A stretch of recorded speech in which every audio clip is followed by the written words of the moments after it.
Voilà, Richard Feldman.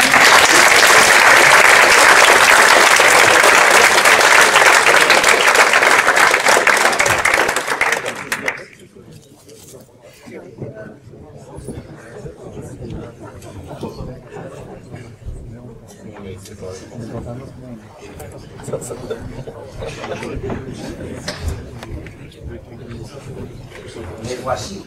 Une boîte là et l'autre boîte là. Donc, est-ce que tu peux mettre les autocollants dans un lieu? Oui. Les autocollants sont gratuits. Et d'en prendre la quantité que tu sais utiliser efficacement. Il y a aussi des badges, des pinces et des porte-clés et des autocollants en métal qui sont à vendre par l'FSF pour appuyer le mouvement.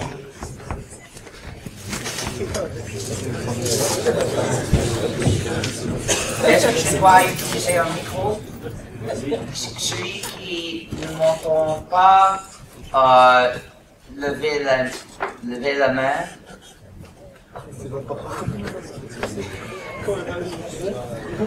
Pas de main, donc tout le monde m'entend.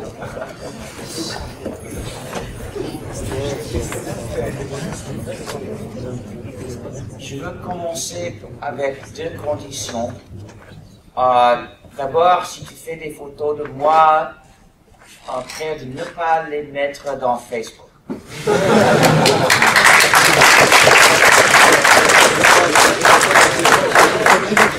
Facebook est un moteur de surveillance. Il surveille ses utilisateurs et ses pas utilisateurs autant que possible. Si tu mets une photo de quelqu'un dans Facebook, ça lui offre d'autres opportunités pour la surveillance de lui. On peut discuter si mettre la photo de ton ami dans Facebook est traitement amical d'un ami, mais ça ne me touche pas. Mais près de ne pas mettre les photos de moi dans Facebook. D'autres conditions, si tu fais un enregistrement de cette conférence et tu en veux distribuer des copies, viens de le faire uniquement dans les formats favorables au logiciel libre, c'est-à-dire les formats OGG, OGG, ou le format WebM. Pas avec MP n'importe quoi, pas avec Flash, et pas avec Windows Media Player, Video Player, QuickTime, et toujours avec la licence Creative Commons No Derivatives, parce que c'est une présentation de mon point de vue. Qu'est-ce que c'est que le logiciel libre? Je peux expliquer le logiciel libre en 3 mots. Liberté, égalité, fraternité.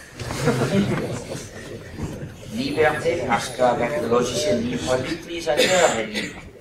Égalité parce que par le logiciel libre, personne n'a de pouvoir sur personne. Et fraternité parce que nous encourageons la coopération entre les utilisateurs. Un programme libre respecte la liberté et communauté de ses utilisateurs. Mais si le programme n'est pas libre, nous l'appelons privateur parce qu'il prive de leur liberté à ses utilisateurs. Donc un programme pas libre est une injustice. Il ne doit pas exister. Et le programme privateur génère un système de pouvoir injuste du propriétaire du programme sur ses utilisateurs. Et comme tout système colonial, ce système de colonisation numérique maintient les utilisateurs divisés et impuissants. Divisés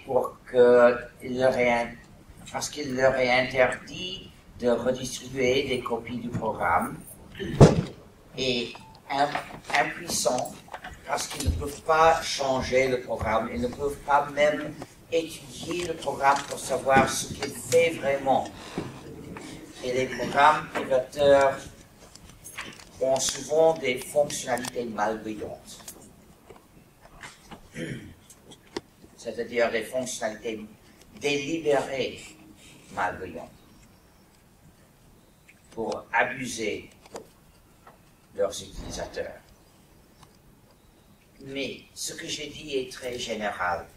Le programme respecte la liberté et la communauté respecte les droits de l'homme. Je dois le définir plus spécifiquement. Un programme est libre pour toi si ta copie porte les 4 libertés essentielles. La liberté 0 est celle d'exécuter le programme comme tu veux. La liberté numéro 1 est celle d'étudier le code source du programme et de le changer pour que le programme fasse ton informatique comme tu veux. La liberté numéro 2 est celle d'aider les autres, celle de redistribuer des copies exactes du programme quand tu veux aux autres. Et la liberté 3 est celle de contribuer à ta communauté, celle de diffuser des copies de tes versions modifiées quand tu veux aux autres. Si le programme porte de manière adéquate ces 4 libertés, il est libre parce que son système social de distribution et d'utilisation est un système éthique qui respecte les droits de l'homme. Mais si une des libertés est absente ou insuffisante, le programme est privateur parce qu'il impose un système social pas éthique à ses utilisateurs. Pour que les libertés soient adéquates, elles doivent s'appliquer à toutes les activités de la vie, y compris au commerce, parce que le commerce est une activité légitime de la vie.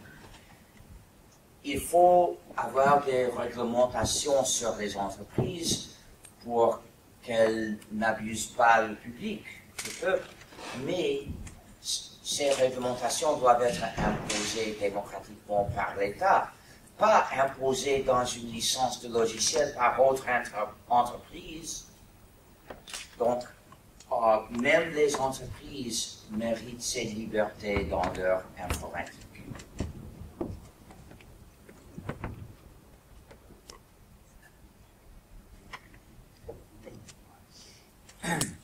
Mais les 4 choses que tu dois avoir la liberté de faire ne sont pas obligatoires.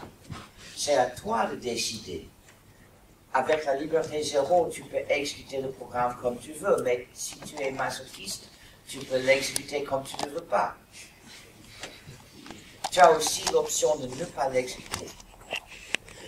Avec la liberté numéro 1, tu peux essayer de changer le code source du programme et utiliser la version modifiée, mais ce n'est pas obligatoire. Tu as aussi l'option de recevoir le programme et l'utiliser tel quel.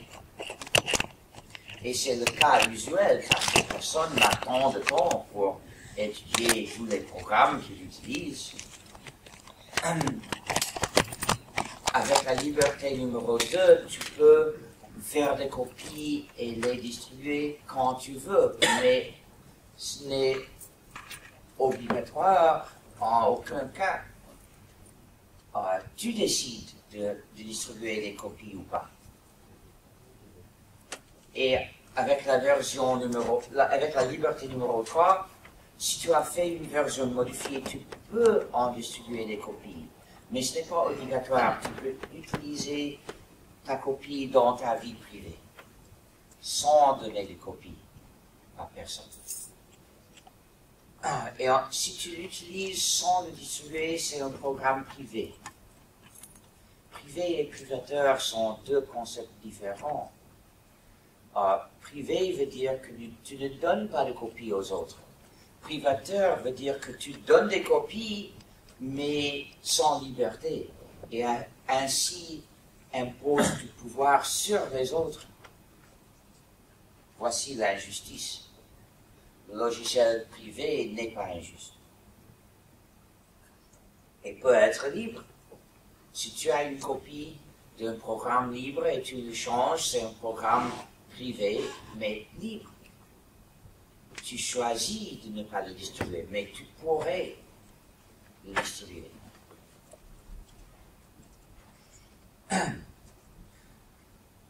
Cette distinction donc entre le logiciel libre et le logiciel privateur n'est pas une distinction technique. Il ne s'agit pas des fonctionnalités du programme, ni de comment il implémente ces fonctionnalités, ni de comment a été écrit le code du programme. Ce sont des questions techniques, c'est-à-dire des détails. La distinction entre logiciel libre et logiciel privateur est une distinction éthique, sociale et politique, et par conséquent plus important que toute distinction seulement technique. L'utilisation dans la société d'un programme libre fait partie du développement. C'est-à-dire, un programme incorpore toujours des connaissances. Dans le cas d'être libre, ce sont des connaissances disponibles aux utilisateurs qui peuvent les comprendre, puis entretenir, adapter et étendre ce programme, et puis aussi utiliser leurs connaissances d'autres manières. Mais si le programme est privateur, ce sont des connaissances liées à l'utilisateur. L'utilisation d'un programme privateur dans la société n'est pas du développement, parce que c'est de la dépendance imposée à une entité. C'est un problème social. Si nous voyons qu'un programme privateur s'utilise dans la société, le but doit être d'éliminer l'utilisation de ce programme, qu'il ne s'utilise plus. Écrire un programme libre est une contribution à la société. Or, combien, ça dépend des détails. Si le programme est très utile, c'est une grande contribution. Si le programme fait très peu et pas bien, c'est une toute petite contribution. Mais si le programme est libre, il est disponible de manière à pouvoir contribuer ce qu'il a pour contribuer. Mais écrire un programme privateur n'est pas une contribution, parce que c'est une attaque. C'est un essai de soumettre les gens. Il faut ne pas le faire. Le programme privateur en termes sociaux est un piège. S'il a des fonctionnalités attractives, elles sont les appâts du piège. Leur but est d'attirer des utilisateurs à céder leur liberté en utilisant le programme. Et c'est-à-dire faire mal à la société. Donc, de manière paradoxale, ces fonctionnalités attractives ne le rendent pas meilleur, mais plutôt plus dangereux comme piège. Le piège qui n'attire pas n'est pas très dangereux. Donc, si tu as le choix d'écrire un programme privateur ou ne rien faire, tu dois ne rien faire. Parce que comme ça, tu ne fais pas de mal à la société. Écrire le programme privateur et de faire mal, il faut ne pas le faire. Dans la vie réelle, normalement, tu as d'autres options meilleures que tous les deux, mais dans la question abstraite, entre ces deux options, il faut choisir de ne rien faire.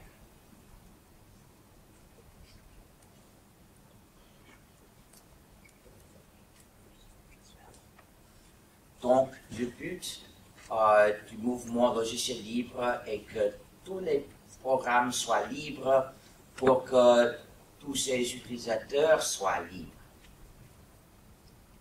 Mais pourquoi définir le logiciel libre comme si?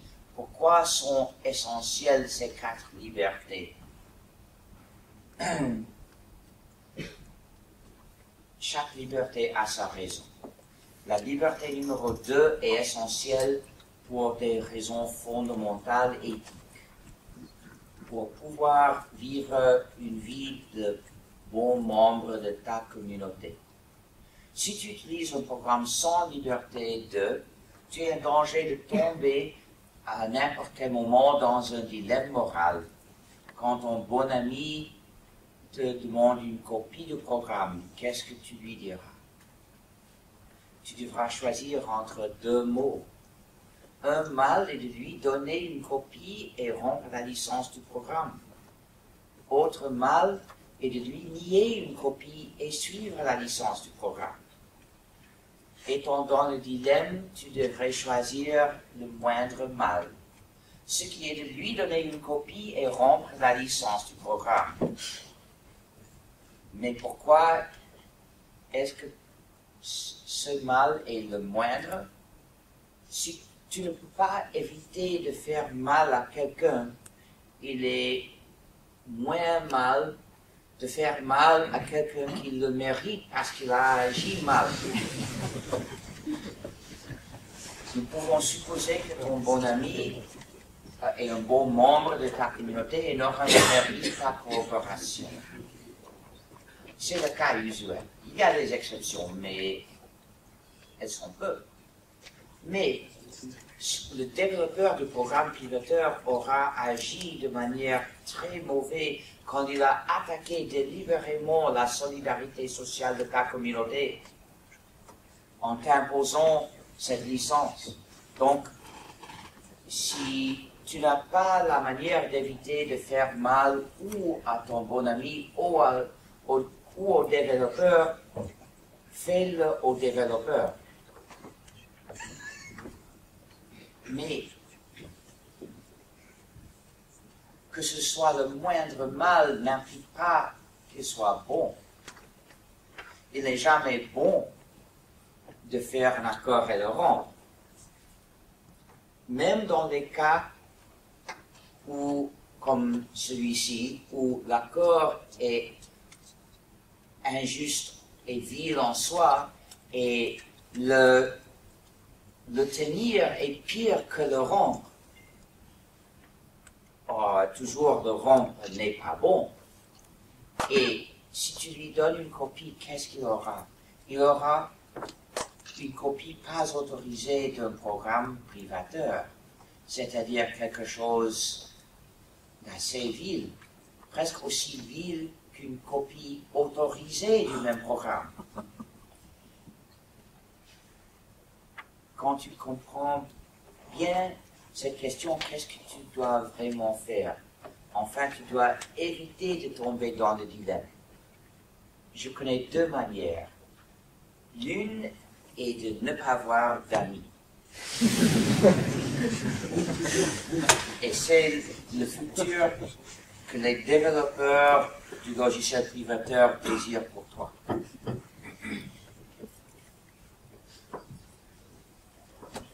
En lieu d'amis, tu peux avoir des amis Facebook. L'autre manière, ma manière, est de rejeter ce programme privateur. Si quelqu'un m'offre un programme, me propose un programme sans liberté numéro 2, c'est-à-dire sous la condition de ne pas le partager avec vous, je lui dis: ma conscience ne me permet pas d'accepter ces conditions, donc je ne veux pas ce programme. C'est ce que tu dois dire aussi. Tu dois rejeter les programmes privateurs sans liberté numéro 2. Et il faut rejeter aussi les expressions de propagande que les développeurs et privateurs utilisent pour démoniser le partage, la coopération, c'est-à-dire des mots comme pirate. Quand ils appellent pirates ceux qui partagent, qu'est-ce qu'ils disent vraiment? Ils disent que aider les autres est soit l'équivalent moral d'attaquer les navires. Mais évidemment, c'est faux. Attaquer les navires est très mauvais, mais partager est bon. Donc il faut ne pas les appeler par le même mot. Il faut refuser, il faut rejeter le mot pirate pour celui qui partage, ou piraterie pour partager.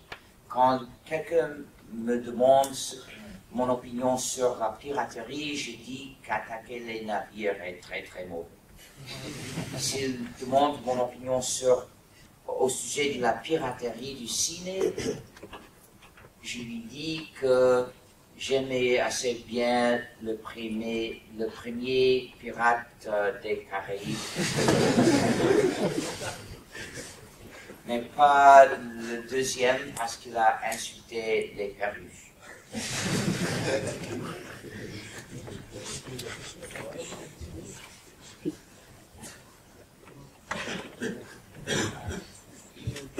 Mais tu comprends, je cherche la manière visible de rejeter leur propagande, de rejeter leur signification de mot, et insister sur la vraie signification de ce mot.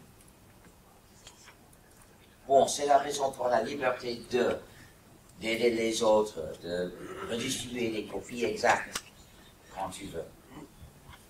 La liberté zéro, celle d'exécuter le programme comme tu veux, est essentielle pour d'autres raisons, pour avoir le contrôle de ton propre informatique, ce que chaque utilisateur mérite. Il y a des programmes privateurs qui restreignent par leur licence même l'utilisation des copies autorisées. Il y a par exemple un programme privateur pour la gestion de sites web, des sites web qui interdit par sa licence de l'utiliser pour publier n'importe quelle chose qui critique le développeur du programme. En ce cas, le logiciel privateur prive l'utilisateur jusqu'à la liberté de l'expression. Évidemment, si tu ne peux pas utiliser librement la copie qui est là pour ton utilisation, tu n'as pas le contrôle de ton informatique. La liberté zéro est essentielle, mais il ne suffit pas. Parce que ce n'est que la liberté de faire ou ne pas faire les choses que le code actuel du programme permet. Donc, le développeur exerce toujours du contrôle sur toi, non plus par la licence si tu as la liberté zéro, mais toujours par le code même du programme. Pour avoir le contrôle de ton informatique, tu as besoin aussi donc de la liberté numéro 1, d'étudier le code source du programme et de le changer pour qu'il fasse ton informatique comme tu veux. Ainsi, tu décides et pas lui. La liberté numéro 1 comprend aussi la vraie possibilité d'utiliser ta version modifiée en lieu de la version que tu avais reçue. Il y a des cas où le code source du programme est libre, mais le programme est installé dans un produit qui bloque l'installation de versions modifiées. Et comme ça, tu n'as pas la vraie possibilité d'utiliser ta version modifiée. Et dans ce cas, nous disons que l'exécutable dans ce produit n'est pas libre, bien que son code source soit libre. Ce ne suffit pas. C'est la liberté théorique. Tu peux écrire une version modifiée Mais ça ne change rien pour ton informatique si tu ne veux pas vraiment utiliser ta version. Donc, en ce cas, la liberté numéro 1 est incomplète. Il faut pouvoir remplacer aussi l'exécutable que tu utilises. Si tu n'as pas la liberté numéro 1, tu ne peux pas même investiguer ce que ce programme fait vraiment. Et les programmes sans liberté 1 sont pleins de fonctionnalités malveillantes qui surveillent l'utilisateur, qui restreignent l'utilisateur. Il y a même des portes dérobées qui acceptent les commandes pour abuser l'utilisateur. Dans la vie, il y a beaucoup de dangers inusuels. Si tu sors dans la rue, tu peux avoir un accident avec une voiture, mais c'est très peu probable que ça ait lieu aujourd'hui. Pourquoi? Le danger de fonctionnalités malveillantes dans les programmes privateurs n'est pas un des dangers usuels. C'est le cas usuel chez le logiciel privateur. Presque tous les utilisateurs de logiciels privateurs dans le monde sont des victimes des fonctionnalités malveillantes. Ils utilisent de malware privateur. Et pour le démontrer, je présente une liste d'exemples. Un paquet privateur dans lequel toutes les trois sortes de fonctionnalités malveillantes ont été trouvées, que tu connais peut-être de nom, s'appelle Microsoft Windows. On a trouvé des fonctionnalités de surveillance dans Windows qui envoient des données sur l'utilisation de la machine. On peut voir les menottes numériques, c'est-à-dire les fonctionnalités pour restreindre ce que l'utilisateur fait dans son informatique avec les données qu'il possède dans son ordinateur. Les portes dérobées ne se voient pas, mais on a découvert 2 portes dérobées en Windows. Donc, Windows se qualifie de malware. Il y a un préjugé dans l'utilisation de ce mot. Il y a la tendance de l'appliquer seulement aux virus qui portent des fonctionnalités malveillantes et pas aux produits informatiques qui portent des fonctionnalités malveillantes. Mais je trouve que le mot est également applicable à tous les deux. Windows est malware. Mais, encore pire, une des portes dérobées fournit la possibilité d'installer à distance n'importe quel changement de logiciel. C'est Microsoft qui peut le faire. Et il peut le faire sans demander l'autorisation du propriétaire théorique de l'ordinateur. Je dis théorique parce que dans la pratique, Microsoft s'en est emparé complètement de la machine par cette porte dérobée. Et ça veut dire que n'importe quelle fonctionnalité malveillante qui n'est pas présente aujourd'hui en Windows pourrait être installée à distance par la force demain. Windows est donc malware universel. Mais il y a d'autres produits informatiques qui sont malware. Le système du Macintosh est malware parce qu'il contient des fonctionnalités, des menottes numériques, c'est-à-dire des fonctionnalités malveillantes pour restreindre l'utilisateur. Il s'appelle aussi le DRM, qui veut dire en anglais Digital Restrictions Management. gestion numérique de restriction.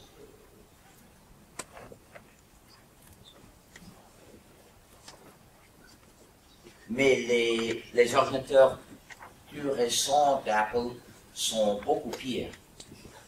Or, ils ont trouvé au moins 2 fonctionnalités de surveillance dans les iThings. Et ils portent les menottes numériques les plus serrées de l'histoire de l'informatique parce que Apple a pris le contrôle même sur l'installation des applications. L'utilisateur n'est plus libre d'installer les programmes de son choix. Il ne peut choisir que depuis la boutique d'applications d'Apple. C'est-à-dire qu'Apple pratique la censure d'applications. Et c'est une censure même arbitraire selon le revenu d'Apple. Et les utilisateurs ont reconnu que ce sont des produits, ce sont des ordinateurs prison. Quand ils disent le mot jailbreak pour signifier rompre ces menottes-là, les menottes, pas toutes les menottes numériques, mais seulement les menottes qui restreignent l'installation des applications. Quand ils trouvent des manières de le faire, ils l'appellent jailbreak, c'est-à-dire échapper d'une prison. Et il y a aussi une porte dérobée. Apple a reconnu l'existence de cette porte dérobée. Donc, le logiciel des iThings est malware. Mais aussi Flash Player est malware. Il contient une fonctionnalité de surveillance et des menottes numériques. Flash Player est gratuit. Est-ce que ça change quelque chose? Il n'est pas libre. Il ne respecte pas la liberté des utilisateurs. Et la gratuité de Flash Player signifie qu'Adobe n'exige pas que l'utilisateur paye pour être abusé. Autre exemple est le PlayStation de Sony. Parce que les plateformes de jeux avaient les menottes numériques sur l'utilisation des applications avant les ordinateurs généraux. Donc,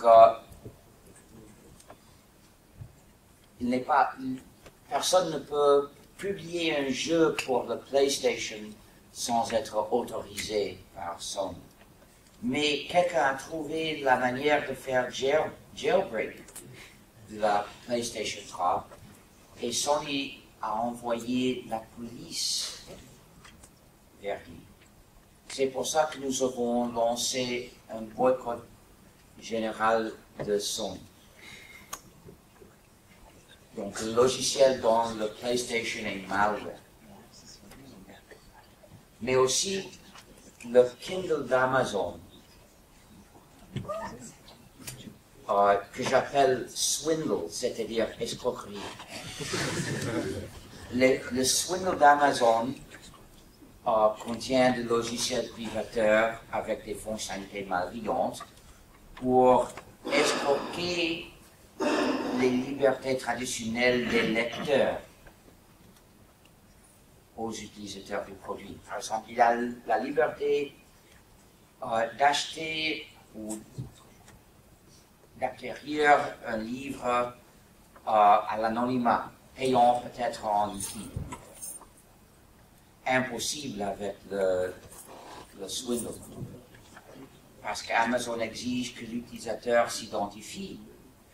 Comme ça, Amazon gère une grande liste de tous les livres que chaque utilisateur a lus ou acquiert.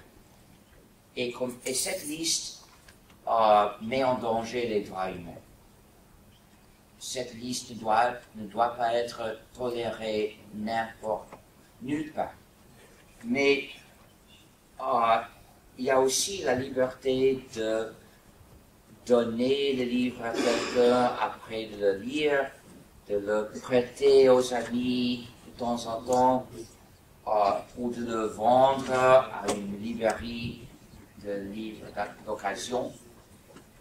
Tout est interdit par les menottes numériques du swindle et aussi par les contrats qui nient à l'utilisateur les droits normaux des livres imprimés.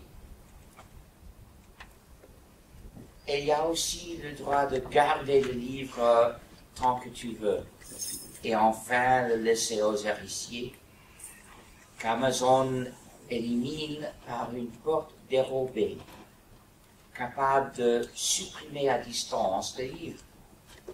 N'importe quel livre dans un swindle, Amazon peut le supprimer à distance. Nous avons su l'existence de cette porte dérobée par l'observation. En 2009, Amazon a supprimé des milliers d'exemplaires d'un livre, des copies qui avaient été jusqu'à ce jour-là autorisées, qui avaient été acquises par le chemin normal depuis Amazon. Mais un jour, Amazon les a supprimés. C'est-à-dire, c'était un acte orwellien. Et c'était quoi le livre? 1984 de George Orwell. Un livre que tout le monde doit lire parce qu'il présente un État totalitaire dont les crimes commençaient par supprimer les livres, éliminer les livres qu'il n'aimait pas. Il y avait beaucoup de critiques à Amazon pour l'avoir fait, par l'ironie du choix de livre à supprimer. Et donc Amazon a promis de ne jamais le faire plus, sauf sous ordre de l'État, qui, pour ceux qui ont lu 1984, n'est pas très réconfortant.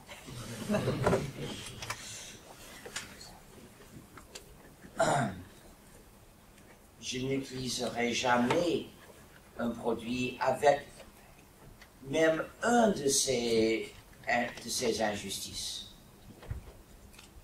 Même une suffit pour rejeter le produit. Le nom officiel du produit est Kindle. Kindle veut dire incendier. C'est correct? Je ne sais pas. Mettre feu, quelque chose? Je ne sais pas, je n'ai pas vérifié. Mais Kindle veut dire ça, mais comment dit-on? Set fire. Start a fire. Incendier. Incendier, oui. Merci. Oui, ce Kindle veut dire incendier, qui peut-être veut nous suggérer que le but de ce produit est de brûler les livres. De brûler nos livres. Donc le logiciel dans ce produit est malware. Le dernier exemple est la grande majorité des téléphones portables qui contiennent tous le logiciel privateur. Dans quelques modèles, l'utilisateur peut faire quelques changements dans ce logiciel. Dans les autres modèles, l'utilisateur ne peut rien changer, mais quelque entreprise peut le changer à distance. Et ce logiciel a des fonctionnalités de surveillance qui transmettent la localisation du téléphone par GPS, mais aussi une porte dérobée universelle pour l'installation de changements de logiciel. Et parfois, ils ont employé cette porte dérobée pour convertir le téléphone en dispositif d'écoute. qui transmet toute la conversation en son environnement à quelqu'un, tout le temps. Et pas seulement quand on parle dans le micro, il suffit que le téléphone soit dans la chambre pour transmettre la conversation. Donc, il s'agit du malware. Je viens de mentionner les programmes privateurs les plus utilisés du monde. Presque tous les utilisateurs de logiciels privateurs utilisent un de ces exemples que je viens de mentionner. Et donc est victime de malware privateur. Mais il y a des milliers d'autres programmes privateurs dont nous ne savons rien. Nous ne savons pas s'ils contiennent des fonctionnalités malveillantes. Et nous ne pouvons pas le savoir parce que sans le code source, il n'y a pas la manière d'investiguer. Donc il faut les considérer comme du malware potentiel. N'importe quel programme sans liberté numéro 1 est malware potentiel qui exige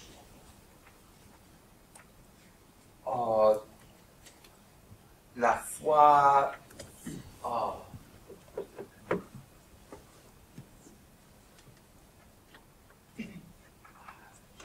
aveugle.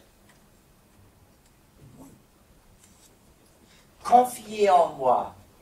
Je suis une grande corporation. Je ne ferai jamais mal aux gens.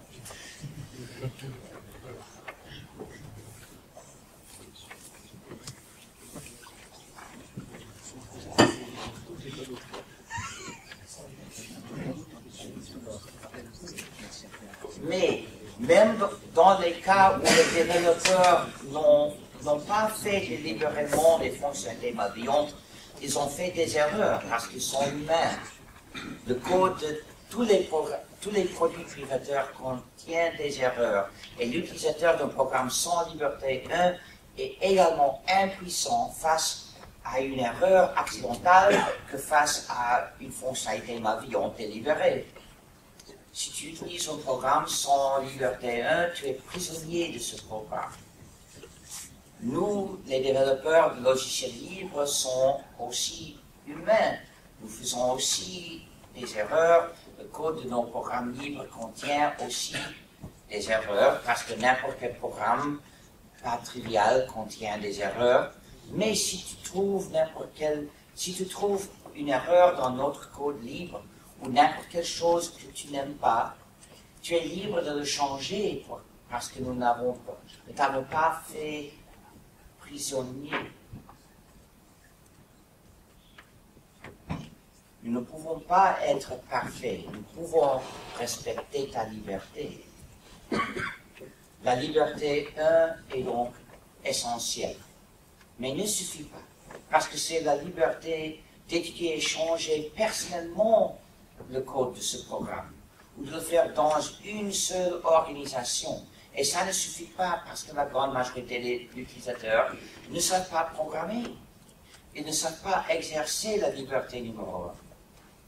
Mais même pour un programmeur comme moi je sais exercer cette liberté, mais je n'ai pas le temps.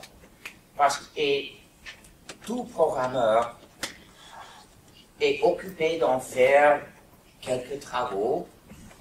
Il n'a pas le temps d'étudier le code source des milliers de programmes qu'il utilise. Personne ne peut le faire. Aucun utilisateur de l'informatique n'a le temps d'étudier le code source et de comprendre le code source de tous les programmes qu'il utilise, ni d'écrire personnellement tous les changements qu'il peut désirer, parce que c'est trop de travail pour une seule personne. Pour avoir complètement le contrôle de notre informatique, il faut donc le faire ensemble, en collaboration. Et pour ça, nous avons besoin de la liberté numéro 3, la liberté de contribuer à la communauté, de distribuer les copies de tes versions modifiées d'un programme. Et comme ça, si quelques utilisateurs d'un programme libre veulent, ils peuvent collaborer dans le développement d'une version modifiée parce que chacun est libre d'envoyer sa version modifiée aux autres dans le groupe. Et enfin, quand ils aient une version satisfactoire, ils peuvent distribuer des copies aux autres, ils peuvent publier leur version. Et puis, tous les utilisateurs, même ceux qui ne savent pas programmer, peuvent utiliser cette version modifiée. Et comme ça, même les utilisateurs qui ne savent pas programmer reçoivent les bienfaits de ces 4 libertés. Et j'ai démontré que la liberté 3 aussi est essentielle. Et tous les utilisateurs reçoivent les bienfaits des 4 libertés. Chaque utilisateur peut exercer les libertés 0 et 2, d'exécuter le programme comme tu veux et de redistribuer les copies exactes, parce que ces libertés n'exigent pas de la programmation. Tout utilisateur sait faire ces choses. Les libertés 1 et 3, d'étudier et changer le code source et de distribuer les copies de ta version modifiée, exigent de la programmation. Seulement ceux qui savent plus ou moins programmer sont capables d'exercer plus ou moins ces libertés.